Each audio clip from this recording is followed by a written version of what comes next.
Hammaga salom. Sizlar bilan Ezer Uz kanali. Bugun sizlar bilan bizni screen qilishni o'rganamiz. Kanalga obuna bo'lib qo'yinglar.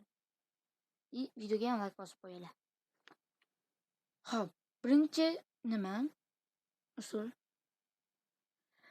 Parent screen. Bosdik. Bu endi qattiq tushadi. Telegramga kirasizlar. Izbiriniga ham nimadir kirasizlar. Ctrl и V ni bosasizlar. Kalasini bosganingizda o'zi o'sha skrininglar chiqadi.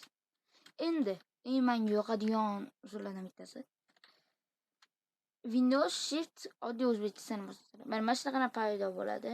Misol uchun bizga mana nima kerak? Endi shuni screen bo'ldi. Bu o'ziga kerakli miqdordagi screen deyiladi. Xo'p, buni ham o'sha Ctrl и V ni bosib topasizlar Telegramga kirib. Faqat notebookdan bu.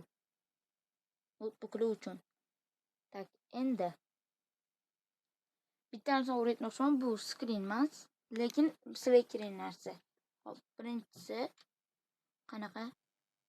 Hop, aytayotganim. Windows и Shift и ona bosasizlar, uchalasini bittada bosamiz. Tushunmadim. Cho'ta. Voy, adashib ketdim. Ctrl и Windows и O edi, adashib ketdim. Screen boshqa screen bilan botdi. Misol uchun klaviaturinglarni ishlamayapti, ishlamayapti, BS harflar ishlamayapti. Ctrl bilan Windows ishlayapti. Ishlayapti. Lekin klaviatura ishlamayapti. Hammasi emas, endi bir xil harflar ishlamayapti.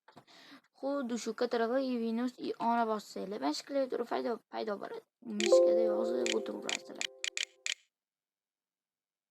Bu oldingi videomda ham o'rgatganman, yana bitta o'rgatib ketaman.